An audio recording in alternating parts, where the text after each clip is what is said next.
O que é a afinação afetiva e como é que ela pode te ajudar na sua prática clínica? O meu nome é André Toso e aqui nesse canal eu ajudo psicólogos a aplicar a fonologia na prática clínica para um trabalho, uma clínica mais profunda, segura e autêntica. Se você não segue ainda o canal, subscreve aqui para você continuar acompanhando os nossos vídeos. Bom, hoje vamos falar da afinação afetiva, talvez um dos pontos principais para uma clínica realmente fenomenológica. A afinação afetiva é um fenômeno que revela a qualidade do próprio encontro terapêutico. Tá? Então, para a gente entender o que é a afinação afetiva, a gente precisa compreender primeiro o que é a tonalidade afetiva. Né? O Heidegger ele vai falar que as tonalidades afetivas elas estão sempre aí, porém adormecidas. E elas abrem mundo como mundo para o Dasein, para o ser humano. Né? Dasein é a forma como Heidegger chama o ser humano. É uma palavra em alemão que ele utiliza para mostrar que o ser humano é uma abertura de possibilidades. E nessa abertura, essa abertura sempre está em alguma afinação. A afinação sempre afetiva. Ou seja, o que isso quer dizer assim de uma forma mais simples para a gente entender? Não é? Tudo que vem de encontro no meu mundo e me encontra no mundo tem uma determinada afinação que vem da minha afetividade. Né? Então, as tonalidades afetivas, elas dão o tom, a ambiência, elas dão, como a gente poderia dizer assim, a atmosfera do que se abre no meu mundo e para o meu mundo. Né? Então, depende o que acontece na minha realidade, o que vem de encontro na minha realidade, depende da minha afinação afetiva. Então, eu vou dar um exemplo que também liga, uma coisa que aconteceu comigo, também liga com o que o Husserl chama de intencionalidade. Né? Eu, por exemplo, né, ia trabalhar em Portugal, eu vivi em Portugal nessa época em que esse acontecimento se deu, eu vivia em Portugal e ia trabalhar todos os dias de carro. Né? Eu ia para a clínica, a gente tinha uma clínica lá, eu pegava o carro de manhã, ia para a clínica, passava o dia lá e depois eu voltava no final da tarde à noite, né? no início da noite. E todos os dias eu fazia isso, né? Todos os dias era igual, essa ida e vinda da clínica. Né? Até que um dia a minha esposa engravidou. Né? Nós ficamos sabendo que nós íamos ter um filho. Né? E logo depois que isso aconteceu, eu estava indo de carro e comecei a perceber que no caminho para a clínica existiam diversas lojas de bebê, de carrinho de bebê, de roupinha de bebê. Eu nunca tinha visto aquilo, nunca tinha percebido aquilo. Ou seja, aquilo nunca veio de encontro a mim. Por quê? Porque a minha intencionalidade não estava ligada ao fato de eu ter bebês. Né? Ou seja, os bebês não estavam no meu campo de possibilidade. No momento em que a minha esposa descobre que está grávida e isso entra no meu campo de possibilidades, isso começa a vir ao meu encontro, ou seja, a aparecer. É como se, para a minha consciência, aquilo tivesse apagado, não tivesse uma luz ali. E quando eu fico sabendo que eu vou ter filhos, né, que eu vou ter um filho, isso aparece, isso surge. Isso é um bom exemplo do que é intencionalidade e do que é a nossa afinação afetiva. Ou seja, eu fiquei afinado afetivamente, de certo modo, em que as lojas de bebê, os carrinhos de bebê, começaram a entrar no meu campo de interesse, no meu campo de jogo existencial. Né? Então, a afinação afetiva, ela modula o que a gente vê e o que a gente não vê. Tá? Modula aquilo que aparece para nós. Né? E se nós não prestarmos atenção nela, nós muitas vezes não percebemos questões que estão por baixo, ou seja, questões que vêm antes, questões de ressonância. Né? Por exemplo, se nós estamos escutando uma música, numa caixa de som, né? Não num fone, mas numa caixa de som, onde é que está a música? Ela não aparece. Né? A gente não vê a música, a gente ouve a frequência da música.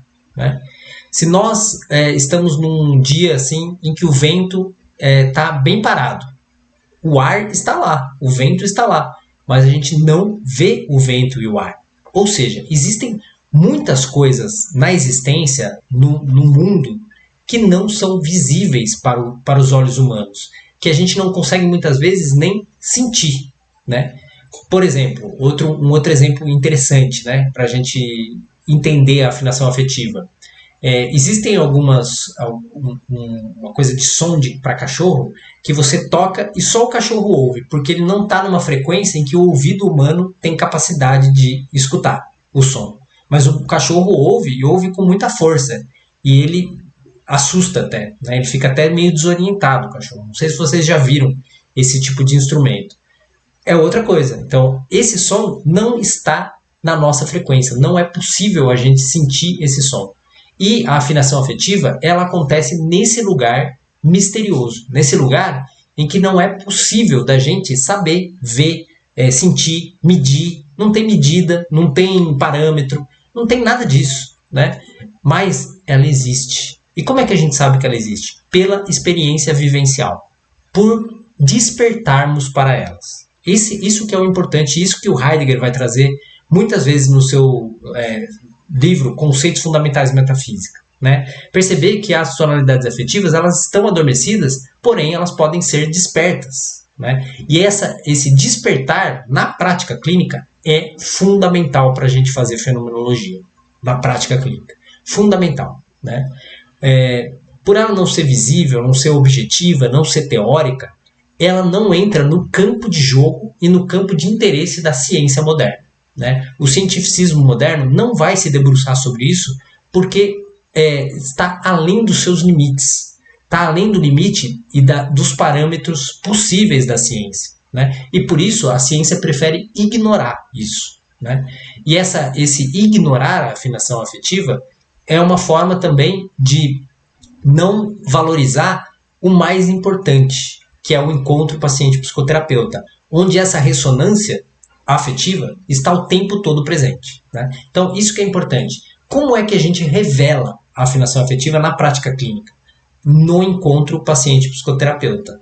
Quando você está com o seu paciente. Né? E essa afinação afetiva, ela vai depender desse encontro, depende inteiramente desse encontro, e ela vai se modular a cada momento de determinado modo a partir desse encontro. Tá? Então, se o João atende o José, João e José, cada um tem a sua afinação afetiva, e o encontro entre eles tem uma afinação afetiva específica. Se eu troco o José pelo Luiz, o João e o Luiz, cada um tem a sua afinação afetiva, mas já mudou a afinação afetiva do encontro. Ou seja, se a gente tirar um psicoterapeuta ou um paciente e trocar, já mudou a afinação afetiva do encontro. E essa afinação, ela sempre está se modulando, sempre se modificando. Né? Ela não é estanque, ela não é estável. E ela vai mudando a cada palavra que nós falamos, a cada experiência que nós vivenciamos. Né? A afinação afetiva é aquilo que afina, como se diz. Né? E o conhecimento a respeito dessa afinação afetiva, como eu falei, não mora nesses limites das ciências modernas, das ciências naturais racionalistas da nossa época. Né? Por exemplo, uma pessoa que tem uma crença muito forte no cientificismo, nos parâmetros científicos, para essa pessoa a afinação afetiva nem sequer vai existir, ela nem vai parar para pensar a respeito disso, para sentir isso e para experienciar, ou seja, vivenciar isso. Né? Como eu disse, fica excluído. Né? Ela só é possível de ser percebida pelo coração do terapeuta, pelos sentimentos profundos do terapeuta. E por isso que a gente recomenda muito que um terapeuta, um psicólogo clínico, conheça a si mesmo profundamente. Seja um investigador de si mesmo, para que isso seja possível. Né? E essa afinação afetiva, ela é muito decisiva para que a psicoterapia avance. Tá? Porque a gente vai trabalhar na afinação afetiva a linguagem silenciosa do ser do paciente e do terapeuta. E isso vai movimentar o processo de uma forma velada. Né? Ou seja, a afinação afetiva ela tem a capacidade de revelar o que está velado. Né? Algo que antes era velado pode ser revelado por essa afinação afetiva.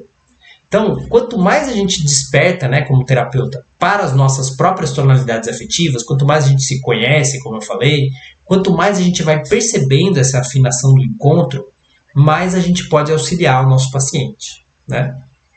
E uma das formas de conseguir isso é a gente respeitar mais o silêncio é a gente ter mais tempo para a gente se reconhecer como abertura, como possibilidade possível, né? Tem uma série de coisas que eu poderia falar, mas é claro que eu não vou elencar tudo aqui, né? Agora, o que a gente pode falar um pouco, né, é como é que eu posso começar a despertar para essa realidade invisível dos sentimentos e dos afetos. Algo tão esquecido na nossa época e que tem adoecido tanto as pessoas, né? Porque eu vejo que um dos motivos mais graves de adoecimento mental, emocional, espiritual, psicológico dos nossos dias é exatamente o esquecimento dos afetos e dos sentimentos. Porque eles não são visíveis, eles não são passíveis de medição e eles vão ficando cada vez mais excluídos. Então, como é que a gente pode fazer para nós despertarmos isso? Isso só é possível através da postura fenomenológica. Tá? É por meio de uma postura fenomenológica que a gente pode ir aos poucos saindo do falatório, dessa era da técnica, e ir retornando às coisas elas mesmas, que é o objetivo da fenomenologia. Né? O que são as coisas elas mesmas? São as coisas que afinam aquilo que é. Né? Ou seja, é anterior àquilo que é visível, aquilo que é totalmente compreensível, aquilo que está à mostra, que está assim, muito escancarado. Né? É aquilo que está velado. Né? Essas são as coisas que, normalmente, elas são um retorno às coisas elas mesmas. A gente ir voltando, né? Se você pegar a matéria, né? Pegar uma pedra e ir dividindo os átomos, né? Até chegar a um nanoátomo, assim, o átomo menor, né? Você vai ver que nunca acaba. Sempre tem alguma coisa por trás, né? Ou seja, no nosso trabalho clínico também. Aquilo que o paciente traz tem várias camadas de compreensão. E essas camadas elas podem ir sendo profundamente olhadas pelo terapeuta. Né? E a afinação afetiva vai auxiliar a gente a ter mais profundidade nisso. Tá? Então, para ter essa postura fenomenológica, a gente precisa começar olhando para dentro de nós mesmos, através de um autoconhecimento, conhecendo nossa história, conhecendo nossos sentimentos, a gente fazendo uma reconexão com o nosso próprio ser. Isso é o mais importante. Tá? E isso a gente pode fazer pelo método SPY. É um método de postura fenomenológica que eu criei na minha tese de doutorado, que tem 5 passos para o terapeuta treinar a postura fenomenológica e cada vez mais se abrir para a afinação afetiva, que é investigador de si, silenciar-se, paciência, atenção e intuição. Esses 5 modos de ser do terapeuta, quando ele exercita, quando ele vivencia esses modos de ser, abrem cada vez mais o terapeuta para essa possibilidade de despertar as tonalidades afetivas e trabalhar e saber manejar com a afinação afetiva. Né? Eu tive uma aluna uma vez que ela já estava um tempo fazendo as nossas formações e ela não conseguia entender o que era a abertura, não conseguia entender o que era essa afinação afetiva, como alguns de vocês podem estar com dificuldade de entender. Por quê? Porque a gente tenta compreender as coisas racionalmente, com a nossa forma de pensar de causa e consequência, de se é isso, é aquilo, e isso dificulta essa experiência. E aí, em determinado momento da formação, né, nós fizemos um exercício prático em que os alunos iam falar um com os outros em salas separadas, né, e tentar vivenciar essa afinação afetiva. E nesse dia ela conseguiu perceber. E aí ela entendeu tudo. Ela entendeu o que era abertura, ela entendeu o que era tonalidade afetiva, ela entendeu o que era afinação afetiva. Por que ela compreendeu tudo de uma vez? Porque é uma experiência. Quando eu vejo, não tem como desver, vamos dizer assim. Quando eu sinto a afinação afetiva, quando eu percebo o que é a afinação afetiva, é como se eu tivesse visto algo e não tem como eu falar que aquilo não existe. Né? Então, muitas vezes, os cientistas, né, mais modernos, eles precisam de uma prova. Uma prova de parâmetros, né, em que tem os parâmetros e tudo mais. Mas na prática clínica, o que a gente precisa é ver as coisas. É ver as coisas por trás daquilo que a gente acha que é. Ou seja, ver com profundidade, ver a essência das coisas. E a afinação afetiva é essa essência. E quando a gente vê, não tem como a gente não ver. Provavelmente você que está me assistindo aqui, mesmo que nunca tenha ouvido falar de afinação afetiva, já deve ter percebido em algum momento uma sintonia com o seu paciente. Algo que você sabia e que você trouxe para o paciente e ele não tinha falado ainda sobre aquilo, ou seja, você conseguiu captar algo mais afetivo, chegar mais profundamente no coração do seu paciente, né? Comenta aqui se isso já aconteceu com você. Isso, antes mesmo de eu conhecer a afinação afetiva, já acontecia comigo. E pelos relatos que eu tenho dos psicólogos, isso acontece com eles também, né? Então, a gente já experiencia e já vivencia a afinação afetiva. Aqui eu estou trazendo um nome que o Heidegger põe na sua filosofia e que serve muito para a prática clínica, para a gente perceber isso na prática clínica, né? Então, quando a gente usa essa postura fenomenológica, quando a gente se conhece mais, quando a gente se abre mais, vai despertando essas tonalidades afetivas adormecidas, né?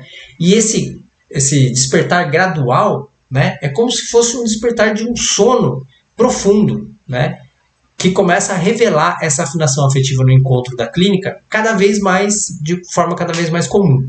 E aí a gente entra numa espécie de atmosfera em que a gente pode, pela ressonância, perceber coisas do paciente, sentir a pergunta certa a ser feita, sentir a vivência fenomenológica mais adequada para fazer naquele momento com o paciente, né? Porque a gente está trabalhando com o nosso sentimento, a gente está trabalhando com o coração, a gente não está mais trabalhando na modulação de tentar racionalmente encontrar respostas que só o paciente tem. E que muitas vezes o que a gente precisa fazer é abrir as clareiras de modo afetivo para que ele encontre o caminho que ele precisa, né? Se isso faz sentido para você, curte o vídeo aqui que isso ajuda a gente, tá, pessoal? Então, esse movimento, ele traz para o centro da psicoterapia o que é realmente terapêutico, né? E vai ajudar a gente no manejo, para se direcionar para aquilo que realmente importa, né, num trabalho clínico. Então a gente vai saindo do excesso de teoria e de racionalismo para ter um encontro autêntico, um encontro sincero, um encontro afetivo com esse paciente, né?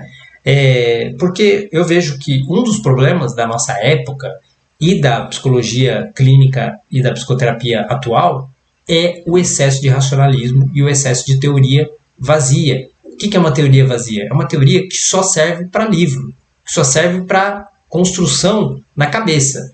Quando chega na prática clínica, não serve para nada.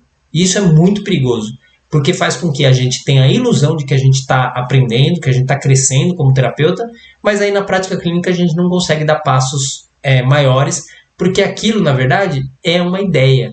É só uma ideia. Não é algo que concretamente foi colocado em prática e que concretamente auxilia o paciente a ter uma vida mais fluida, uma vida melhor, né, mais saudável. E é muito importante a gente buscar isso, né, auxiliar os nossos pacientes de verdade, né? Porque aí a gente pode auxiliar esse paciente a também começar um despertar para essa afinação afetiva. E isso ajuda muito, né? Quando o paciente começa a perceber que o mundo se abre de certos modos para ele por conta da afinação afetiva que é dele, ele se responsabiliza existencialmente pela sua própria existência. É muito diferente, né? A gente deixa de pôr a culpa no mundo e olha para dentro. E olhando para dentro, a gente pode até alterar a afinação para que o mundo externo melhore para a gente, né? E isso faz uma mudança da responsabilização da pessoa por si mesma, pela sua própria existência, por aquilo que ela planta para colher, né? E também daquilo que ela pode, que está ou não sobre a sua possibilidade de mudança. Porque tem coisas que realmente, no mundo exterior, né, no mundo como o mundo que se apresenta para nós, a gente não tem muito poder para fazer uma mudança. E a gente precisa mudar primeiro em nós, dentro de nós, né? No nosso ser mesmo, na nossa profundidade, né?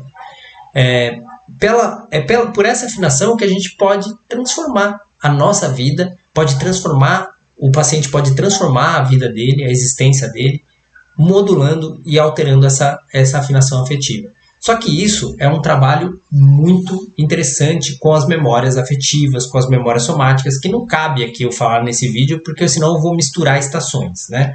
Então, existe a afinação afetiva, mas existem também as memórias afetivas que vão modulando essa afinação e que tem a ver com toda a biografia, toda a história do paciente, que para mudar essa afinação de hoje, do presente, nós precisamos olhar para esses lugares de memórias afetivas profundas que fizeram com que essa afinação abrisse mundo como mundo da forma como abre, né? Dá um exemplo só para não ficar solto, né? Uma criança que sofreu extrema violência na sua vida por toda a infância, a tendência é ela ter uma afinação afetiva de medo, uma afinação afetiva de ameaça, uma afinação afetiva que leva ela a frequentar lugares em que a ameaça e o medo são constantes. Porque é um modo como a atmosfera afetiva dela e existencial se abre. E é isso que vem ao encontro dela no mundo. E para isso se rearticular, se modificar, nós precisamos fazer um trabalho profundo de memórias afetivas, né? Mas isso fica também para um outro vídeo, porque senão esse aqui vai ficar muito comprido, né? Você entendeu o que são as afinações afetivas? Se você entendeu, se você não entendeu, se você tem alguma dúvida, comenta aqui embaixo para que eu possa tirar essas dúvidas para você, tá bom? E qualquer pergunta, também estou à disposição. Subscreve aqui o canal para a gente poder crescer junto com vocês, trazendo esses conteúdos, e você pode ir acompanhando os nossos conteúdos conforme a gente vai publicando. Normalmente temos 2 aulas por semana aqui, de graça para vocês, e aulas que trazem assim introduções àquilo que a gente tem na formação avançada em Fenomenologia Clínica no Instituto de Fenomenologia e Prática Clínica. Um grande abraço para vocês, tudo de bom e até a próxima.